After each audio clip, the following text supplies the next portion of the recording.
mbese nyine ndagukunda nkashira numva ndagukunda baby, I love you so much honey wanjye, I love you so much, ngukunda nta bunebwe mukunzi wanjye kandi nzaguhora nero agaciro, ndagukunda numva nakubaha nuko ntagushobora naguterura umve ko ngukunda aho uri hose, umve ko ari umugore ugukunda cyane cyane cyane. Buretse gato ngira ngo nimba wumvise neza aya majwi n'ay'uwanyana ASSIA Madamu Pastor Theogene Inzahuke witabye Imana mu mwaka wa 2023. Hano aya majwi yari ari kuyoherereza uwitwa Pastor P.Stiven, ni umugabo wamuteretaga ndetse bagombaga no kubana muri uyu mwaka wa 2025 mu kwezi kwa gatatu, ariko ubukwe bukaba bwarapfuye ngo kubera ko uyu mugore w'icyo yashakaga ari ukurya uyu mugabo amafaranga. Mbere yuko dukomeza ndagira ngo banze wumve aya majwi nanone uwitwa Pastor P.Stiven arimo aramubwira ati wowe ushobora kuba udashaka no kurongorwa kubera ko iyo ngerageje kubikubwira mbabona utabyitayeho. Hanyuma uwitwa uwanyana ASSIA waramubwira ati ubu koko ni igiki kitabikwereka ko nshaka kuba umugore. Ndagira ngo banze wumvire ijwi uwanyana ASSIA arimo aramubwira ati ngiye nkumbuye kurongorwa kurenza uko ubitekereza. Hanyuma turagaruka mu kanya nkugezaho ikiganiro kirambuye. Dore ijwi niri. Sonko uri kubona atari ngewe udashaka kurongorwa mu by'ukuri? Uri kubona ashaka kurongorwa mu by'ukuri? Nyine uri kubona atari ngewe urumva ntabishaka muri makeya, ahubwo uzi ko gushaka kwanjye byagabanya n'ibibazo cyangwa ibibazo nyine nkubwira ibintu bijyaniranye n'ibintu by'amagambo.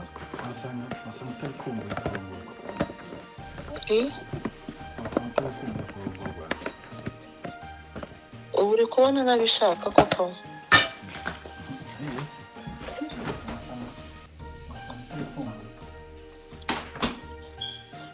Bishaka kurusha uko bitekereza.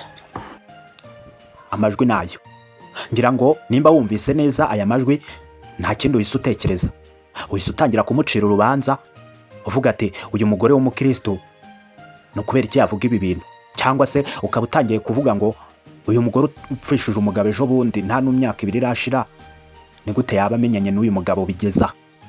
Ariko nyamara twese turabizi umubiri ubundi iyo wagutoteje neza neza uba wumva ugiye no gusara.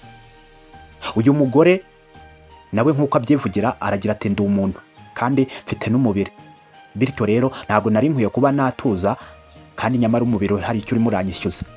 Ariko nyamara nk'uko nabikubwiye cyangwa se n'ubundi nongere mbigusubiriremo, uyu mugore we ikintu aba agamije ni ukurya uyu mugabo amafaranga.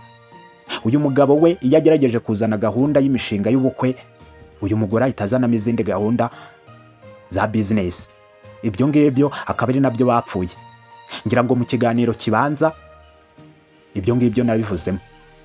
Uyu mugabo ubundi we ikintu yapfuye n'uyu ASSIA ngo nuko iyo yageragezaga kumubwira gahunda ziri imbere z'ukuntu bazapanga kuba yazaza agasaba irembo cyangwa se akamusaba akaba yamugira umugore, uyu uwanyana ASSIA we yahitaga yizaniramo ikibazo cya business.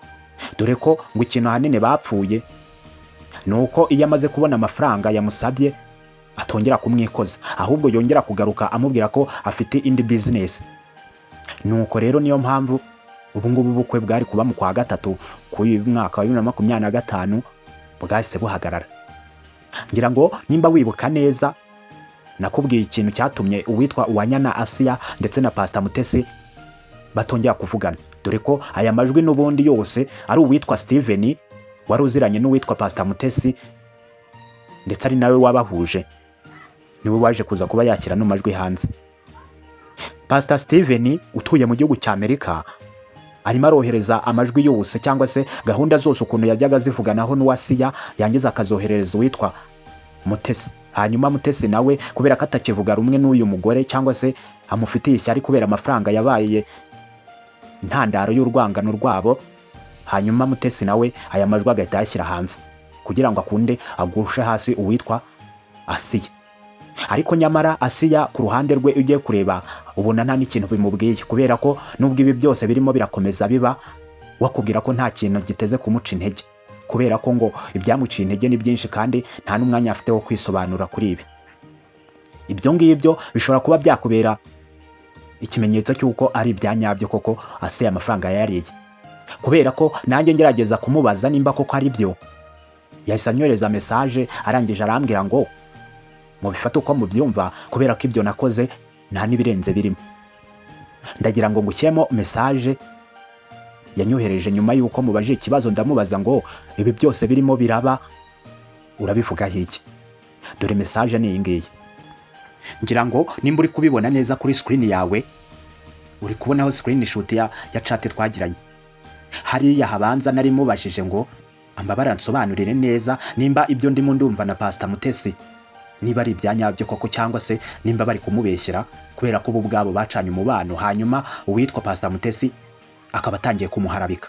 Hariya nagira ngo ansobanurire neza hanyuma we anyihera ukuri kwabyo nimba koko ari byo.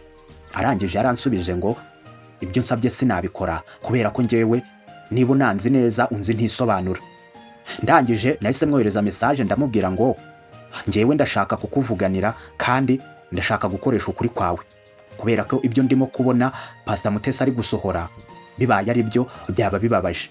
Nta kindi yahise ankorera uretse guhita ambwira ati ibiri kuba byose ni ibisanzwe, bivuze ko nta birenze birimo. Ngira ngo nimba uri kureba message iri hasi yaranditse ati ibyo byose muri kubona nta birenze.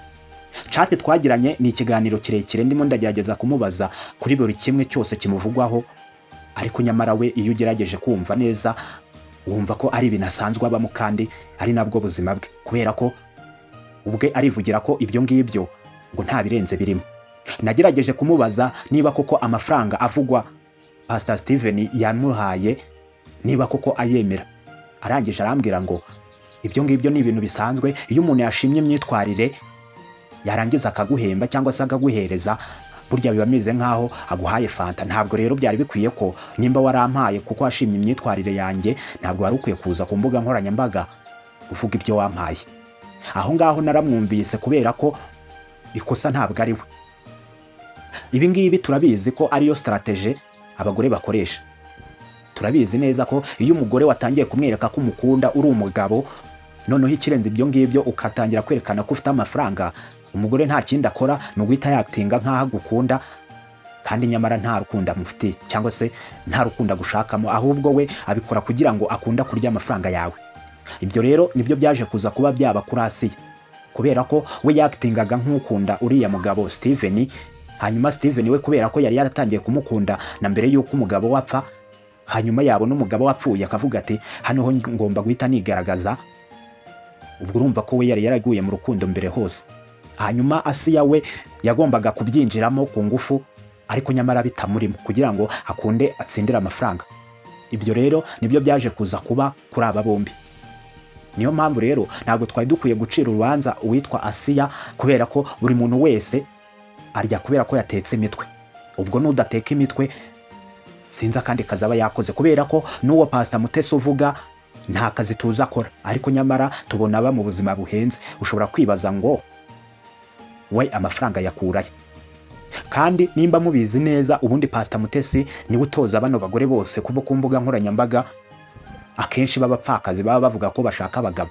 Ubundi byose birangira uwitwa Pastor Mutesi ari ubashakiye abagabo.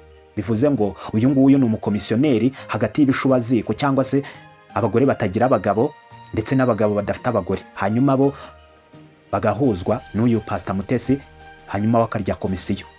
Niyo mpamvu we akimara kubona uwitwa Uwanyana ASSIA yarariye wenyine kandi ari we wabahuje n'uwitwa Stiven, niyo mpamvu yagerageje kumushyira hanze kugira ngo uwitwa Pastor Stiven atabona ko Pastor Mutesi nawe ari ikibazo.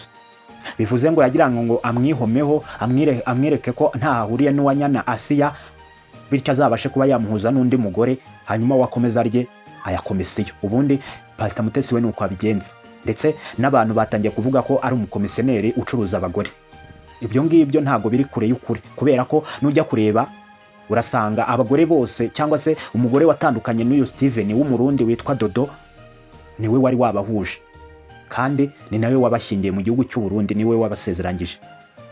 bivuze ngo rero Pastor Mutesi ibi ngibi ni nayo business ye, nubwo mumubona ba mu buzima buhenze kandi nyamara nta kazi afite, kano niko kazi akora. We ikintu akora avugana n'abagabo bo muri Amerika cyangwa se baba diaspora cyangwa se n'abandi bose babakire batandukanye n'abagore babo cyangwa se baba bakinari kumwe ariko bishakira kubana n'abandi bagore babona ku mbuga nkoranyambaga.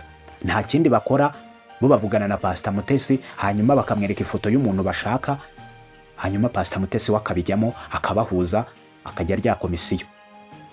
Iyo abo bagore batandukanye n'abo bagabo cyangwa se bananiranywe, n'ubundi Pastor Mutesi agerageza kwikura kuri ba bagore kubera ko bo n'ubundi ntabwo baba bamuhemba, ahubwo ababa bamuhemba ni ba bagabo baba diaspora.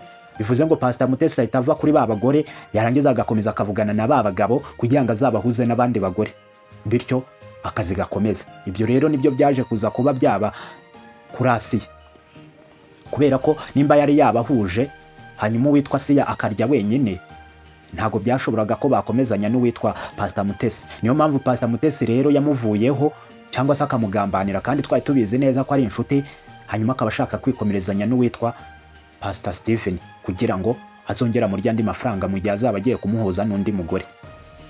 Ibi ngibi wabifata nk'ubugambanyi, ariko nanone aka ni akazi. Ubundi buri muntu wese aba agomba kugira akazi kamutunga. Nimba uri umufundi cyangwa uri umumotari cyangwa se ukaba uri umushoferi, ubundi wari ukwiye kubaha akazi kawe. Uyu Pastor Mutesi nawe ugereranyije neza cyangwa se witegereje neza ushobora gusanga kana ari akazi kandi kanamuha n'amafaranga menshi.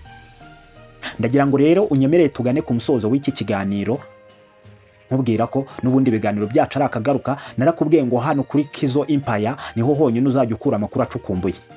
Nta kindi bigusaba uretse kureba munsi ino video hanyuma ugakanda aho handitse ijambo subscribe kugira ngo tujye tubasha kubana no mu zindi nkuru zikurikira.